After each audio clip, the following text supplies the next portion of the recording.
चरखा. या रागाचा मूळ स्वर आहे सत्याग्रह. सत्य, अहिंसा आणि प्रेमाचे कोमल स्वर त्याच्या साथीला आहेत.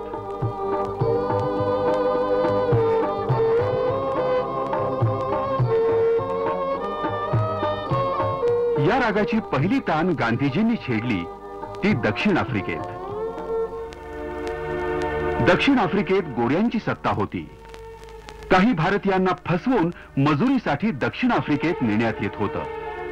हे भारतीय मजुरी करत आपल्या गुलामीतच राहिले पाहिजेत अशी या गोऱ्यांची इच्छा होती. त्यासाठी भारतीयांच्या विरोधातील कायद्याचा एक नवा आशियाई विभागही सुरू करण्यात आला.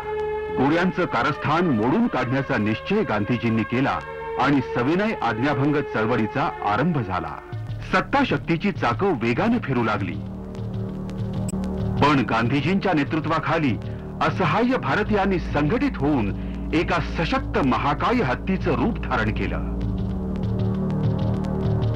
ही संघटित शक्ती फिरायला गोरं सरकार सगळ्या ताकदीनिशी उभं टाकलं. पण फासे उलटले. सरकार ढासळण्याचं चिन्ह दिसू लागलं. 16 ऑगस्ट 1908 गांधीजींनी आपल्या राजकीय जीवनातली पहिली होळी पेटवली. काळ्या कायद्यानुसार जारी केलेल्या 2000 रजिस्ट्री पत्रांची ही होळी होती. या सार्वजनिक आज्ञाभंगामुळे त्यांना लाखो लोकांची साथ मिळाली. गोऱ्या सरकारनं आता हिंसेचं अस्त्र उगारलं. सशस्त्र घोडेस्वार निशस्त्र सत्याग्रहींवर चालून गेले. पण हे अत्याचार झेलत झेलत सत्याग्रही आपल्या भूमिकेवर ठाम राहिले. सत्याचा आग्रह यशस्वी ठरला. गांधीजींच्या दृढ संकल्पासमोर गोऱ्या सरकारला मान तुकवावी लागली. नोंदणी न झालेल्या भारतीयांना राज्याबाहेर घालवण्याचा सरकारचा अधिकार रद्द करावा लागला. गांधीजींना पहिलं यश मिळालं. 1915 मध्ये गांधीजी मायदेशी परतले. आपल्या देशबांधवांसाठी त्यांनी प्रथम तान छेडली ती सत्य आणि अहिंसेच्या स्वरांची.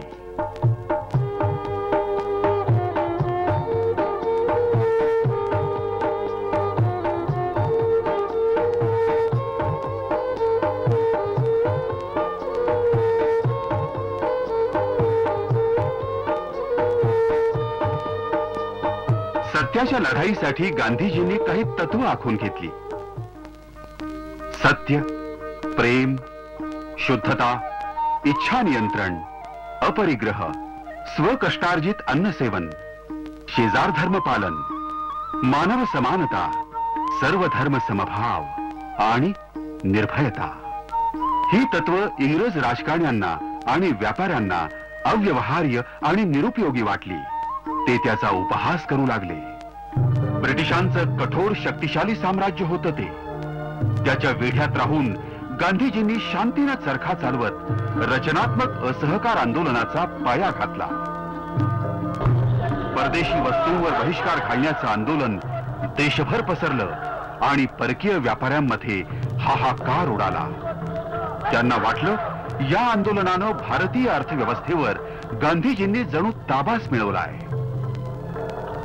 इंग्रजांनी जाणलं की भारतातल्या ब्रिटिश साम्राज्याचा सामना करण्यासाठी सविनय आज्ञाभंगाचं भूत आता खेडोपाडी पोचलंय ते गांधीजींच्या नेतृत्वाखाली. गांधीजींच्या चरखा रागाचा नवा आविष्कार. त्याचं नाव होतं मिठाचा सत्याग्रह.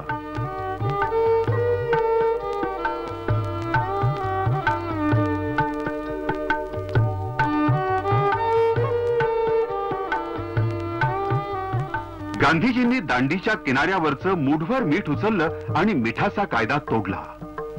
हजारो लोकांना अत्यानंद झाला. तर ब्रिटिश सरकार मात्र या दीन दुबळ्या भातार बाबाच्या हिमतीनं स्तंभित झालं. मिठाच्या कराला विरोध झाला आणि सुरू झालं सविनय आज्ञाभंग आंदोलन. ब्रिटिश साम्राज्याचा गरजणारा सिंहही भेदरला.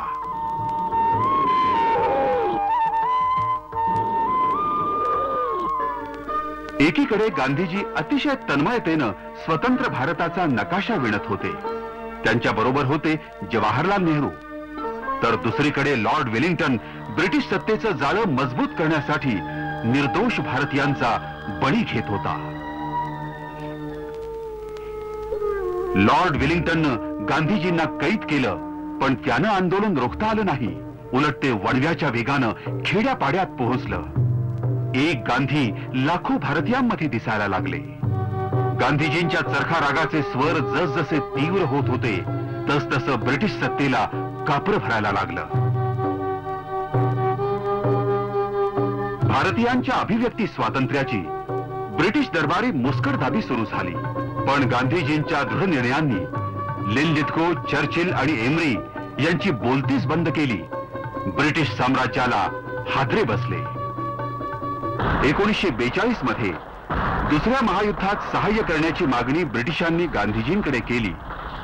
गांधीजींनी भारताच्या स्वातंत्र्याशिवाय युद्धात सहाय्य करण्यास साफ नकार दिला. एक पंचाधारी दुबळा माणूस शांतीने अहिंसात्मक लढाई लढत होता, तीही कधीही सूर्य न मावळणाऱ्या ब्रिटिश साम्राज्याविरुद्ध. एकाचा विजय निश्चित होता, पण तो कोणाचा? अखेर इंग्रजांना सत्ता सोडावी लागली आणि गांधीजींना मिळालं भारतीय उपखंडाच्या जबाबदारीचं महाकाय ओझं. स्वातंत्र्याबरोबर हा भारतखंड सांप्रदायिकतेच्या पंजात सापडला. गांधीजींनी सांगितलं, ईश्वर अल्लाह तेरो नाम, सबको सन्मति दे भगवान. मजहब नहीं सिखाता आपस में बैर रखना, हिंदी है हम वतन है हिंदोस्तां हमारा. सत्य आणि अहिंसेचे देवदूत युगपुरुष महात्मा गांधी 30 जानेवारी 1948 रोजी आपल्या याच सिद्धांतांसाठी समर्पित झाले.